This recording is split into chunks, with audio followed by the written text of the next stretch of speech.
What's up, guys? Scotty2 Hockey here, aka the Average Hockey Fan, and I will do my playoff predictions for you tomorrow. I'll do a bit of a playoff bracket. I'll get into the first round, but as for today, I would like to talk about the Montreal Canadiens and grade their top 10 scorers this year. The very first point I would like to make, why I'm doing this, why I'm grading and why I'm looking at the top 10, compared to last year's top 10, they have 120 points more. I went through it, I did the math, I didn't add Kotkaniemi's totals, because Kotkaniemi, compared to the numbers, what number was Kotkaniemi? Compared to the number 8 guy last year, he was relatively a little bit better, but I didn't want to do the comparison with Kotkaniemi because he's a new guy. But from the top 9, compared to last year's top 10, the 9 players from this year that are in the top 10 besides Kotkaniemi, compared to last year's top 10, they have 120 points more. Goal scoring was not an issue most of this year. Down to the last 20 games, it could have been a lot better. Obviously, in the Columbus game, in the Washington game, it would have been nice to see him step up and score some goals. In the New Jersey game after the All-Star break, it wasn't a good way to start after the All-Star break, but they showed a lot of fight down the stretch. They had a great game at the end of the year, and I'm so happy to grade your top 10 players this year. I'd first like to start off with my grading system. The way my grading system is going to work is for A, I got amazing. If you get an A grade, A plus, A minus, that means you had an amazing year. You're a star player. You're definitely wanted on this team. B means you did a good job. You're a solid player. Liked what I seen from you. Got nothing bad to say about you. C is I expected more. I would have liked to seen more. I'm not going to hate on what the player did, but I would have expected more. As for D, that means traded him. If I grade him as a D, that means I want some trade. I wanted him on my team. I had nobody graded as a D in my top 10. And as for F, I had you suck. Goodbye. Don't even bother trying to re-sign you. Don't even bother trying to trade you. The guy who I got as an F, you can probably guess who it is. He's a UFA at the end of the year, and for F, I got you suck, goodbye as my grade. Mr. Average Hockey Fan, grading the top 10 Montreal Canadiens for this year, 120 points more. 9 of our players in the top 10 scoring put up 120 points more than last year. Bye-bye Patches, bye-bye Galchenyuk, hello Domi, hello Tatar. The number one scorer for Montreal this year was Max Domi, and in 2017-2018, last year, he had 82 games played, 9 goals, 36 assists, 45 points, and was a +3. I'm not grading last year, I'm going to go for this year. As for this year, 2018-2019, in 82 games played, he has 28 goals, 19 more goals, 44 assists, 8 more assists, 72 points, and he's a +20. Max Domi's grade this year for Montreal Canadiens, A+ for Domi. Loved what I've seen from him. Been a leader since he came in. Thrived in Montreal. Scoring over 20 goals. He's going to be a 30-goal scorer next year. I truly feel it in my bones. Domi's going to be excellent next year. He's in the market he wants to play in. He's with the team that has the perfect style for him. He's a leader on the ice. A+ for Max Domi. Thomas Tatar. 2017, 82 games played, 20 goals, 14 assists, 34 points, and a -11 last year. This year, in 2018, 80 games played, 2 less games played, 25 goals, 5 more goals, 33 assists, 9 more assists, 58 points, and a +21. Went from a -11 with 34 points last year to a +21 with 58 points, and that's why I'm giving Thomas Tatar a solid A. Had a great year and was awesome. Loved what I seen from him. Jonathan Drouin gets a bit shaky here, gets a bit shaky. You can have your opinion on Drouin. Loved what I seen from the first half of the year. Not so impressive second half of the year. In 2017, 2018, last year, he had 77 games played, 13 goals, 33 assists, 46 points, and was a -28. But last year, I had a few excuses for Drouin. My excuses were he was getting used to a new team with a new system. He went from a high-powered offensive team with great defense in Tampa with a good goalie, all-around legit contender, to Montreal. And he was supposed to be good when he came into Montreal, but the team had nothing around him. They had no scoring. Nobody thrived but Petrie and Gallagher last year. Price was off his game last year. Defense was terrible. So I had a lot of excuses for Drouin, but this year there were no excuses, especially the start he had leading up to the All-Star break. In 2018-2019, this year, in 28 games played, in 81 games played, he has 18 goals, 81 games played. God, I'm looking at the right numbers here. 81 games played, 18 goals, 35 assists, 53 points, and he was a -8. So he went from a 28 to a -8. He went from 46 points to a 53 points. But my grade for Drouin was a C+. I truly did expect more, especially the way he started. By the time the All-Star break came, by the time the All-Star break came, and with his point totals, and then he went into the Winnipeg game, put up 5 points, I truly expected Drouin to finish the season with a low of 60 points, like at the least 60 points. He was pretty much on pace with Domi going into the All-Star break. He was like 4 or 5 points behind him. I figured Domi was going to finish with around 70. Drouin would finish with around 60. He kind of let me down, but he tied his career high with 53 points, and he brought his minus 28 up to a minus 8. If it wasn't for his poor play down the last 20 games, I definitely would have given Jonathan Drouin a B this year. But as for me, Jonathan Drouin, I'm giving him a C+. He's that close to getting a B if he had to pick it up down the end. I liked his last game of the year, though, for sure. Number 4, love what I've seen from this guy. Philip Deneau, 2017, 52 games played, 8 goals, 17 assists, 25 points, 0. He was an even. He had a 0 for his plus minus. His 2018, 81 games played, 12 goals, 41 assists, 53 points, and a plus 17. So he tacked on 4 more goals. He added 41 assists, or he tacked on 4 more goals. He tacked on whatever 41 minus 17 is, 24 extra assists, I believe. I'm not a mathematician, guys, so if I'm off, don't get me wrong. And he had 53 points, so he added an extra 28 points, and he went from a 0 to a plus 17, but he also did play an extra 29 games. So as for that, I'm going to grade Philip Deneau with a B. He had a good year. He was very serviceable, and he did a pretty good job as a number 1 center in Montreal for what was expected of him. And his line mates and him were great 5-on-5. As for number 5, Brendan Gallagher. I love Gally.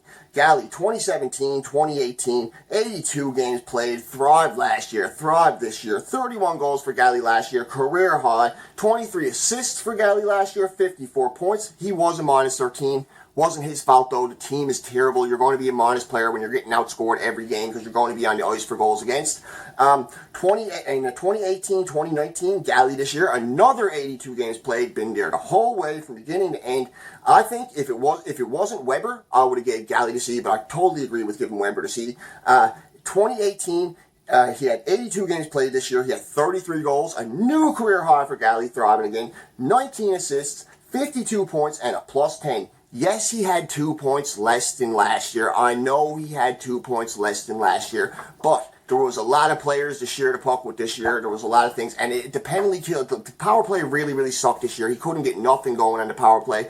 But as for Gally, he did the job, what he had to do. He scored goals. His job on the team, what they want from Gally, hard work, to be a true leader, to be an example player, a guy who sets an example, and to score goals, and he scored goals. 2 more goals than last year in a year where he had a career high. He added 2 more this year, 33 goals for Gally, and my grade for Brendan Gallagher should be a surprise to no one.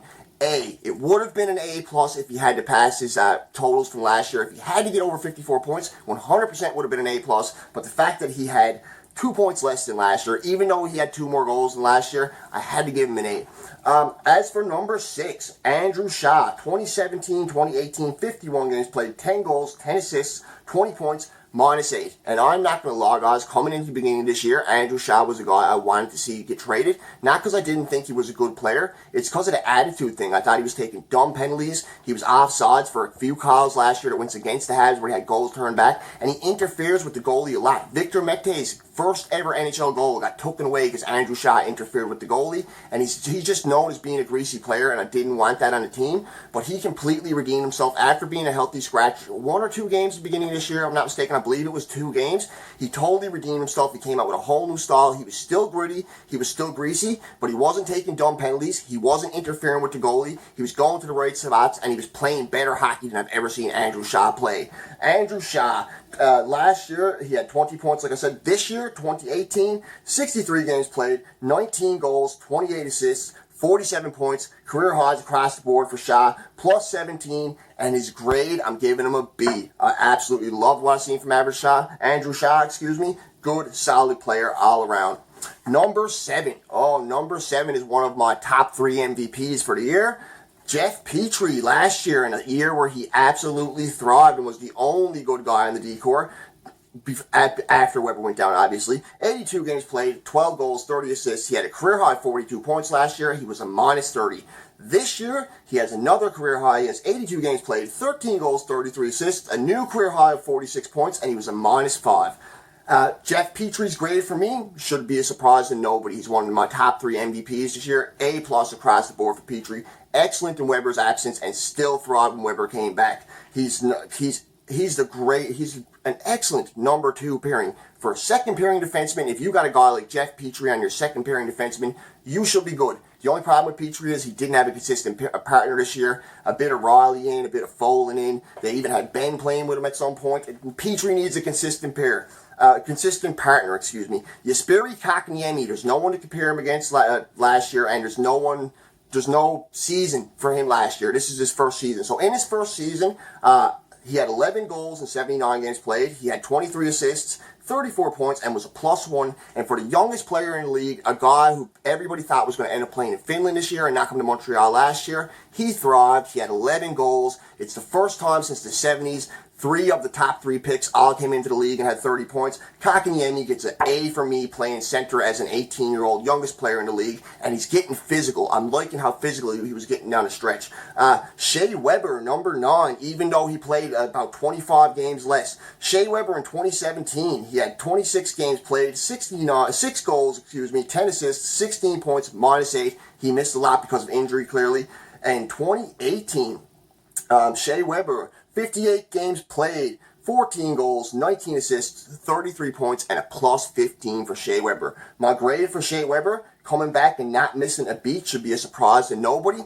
A+ for Shea Weber. He wasn't on my top 3 MVPs because he didn't play enough for the year to put up the point totals and be among Petry and Domi and Price. They were there from day one. They were thriving the whole year. Yes, Price had a bit of a shaky month, but other than that, he thrived. But Shea Weber came back, completely shored up the defense. Carey Price's numbers getting a lot better when he came back are no coincidence. He's the captain, he's the leader, and he gets an A+ for me in Montreal this year. Paul Byron, number 10. A guy who would have got a lot higher grade if he didn't take a stupid fight this year where he got knocked out and got concussed. Didn't end up getting a penalty. I know he didn't, and a suspension, excuse me. I know he didn't mean to hit Uyghur like he did. Still a greasy hit. He still got suspended for it. There's a couple things to take away from Byron's grade, but it's still a good grade. Paul Byron last year, 2017, he played really good last year. 82 games played, 20 goals, 15 assists, 35 points, -4, one of Bergevin's best pickups, a consistent 20-goal scorer off waivers for nothing. 2018, 56 games played. He had 15 goals, 16 assists, 31 points, and a +16. So Byron had a good year. He would have definitely had 20 goals if he had to play the whole year, but he did a few things that knocked him out, and he got injured. So my grade for Paul Byron is a B-. I liked what I seen from him. There were a few things I didn't like, but he's a solid player. He didn't let me down by no means.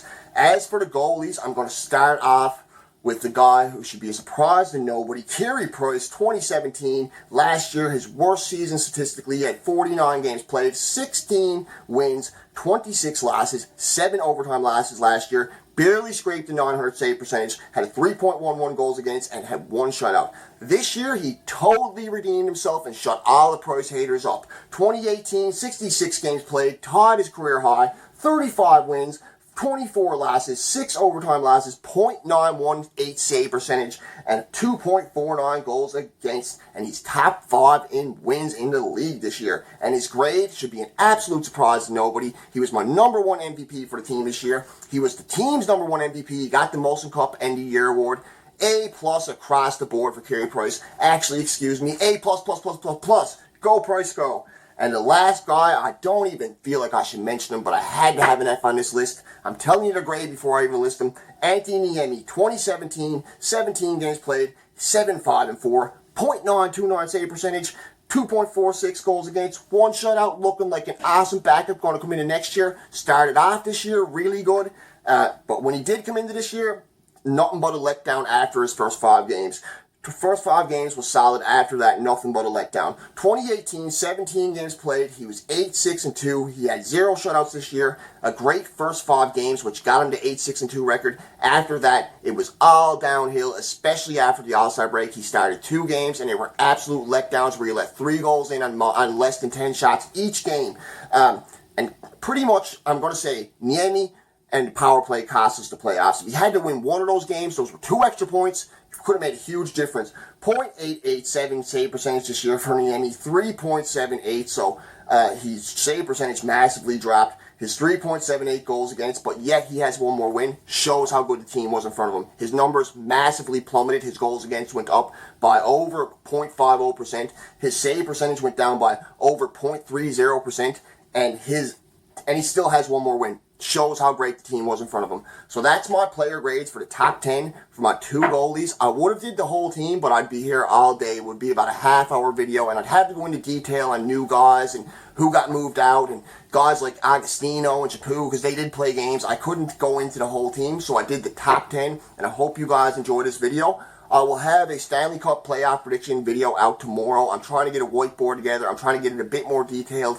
I don't want to just say it. I want to show it when it comes to the Stanley Cup playoffs, who I think is going to win. But as for my final, I'm going to tell you right now, it's going to be Tampa and Vegas in the final. Just you watch, guys. Mr. Average Hockey Fan, a.k.a. Scotty2 Hockey, season in his crystal ball, Tampa and Vegas. I wish it was Montreal and Vegas. Go Habs, go baby, we'll get them next year. But those are my top 10 grading system. And don't forget, an F means you suck, goodbye. So as for Antti Niemi, you suck, goodbye. Nice to know you're not. Don't forget to subscribe, guys. Don't forget to leave a comment, and don't forget to like this video. Don't forget to ring the bell for my upcoming recaps. Go Habs, go baby. I'll have a lot more content for you guys. This is Mr. Average Hockey Fan, a.k.a. Scotty2 Hockey. Sorry for a bit of rambling here at the end. This was a lot of notes to compile and a lot of thinking at one time how I was going to describe each player, but I got through it. Go Habs, go baby. Don't forget to subscribe. Hit that button for me, folks. The more subscribers, the better. Get me up to 100. I truly appreciate it. Go Habs, go.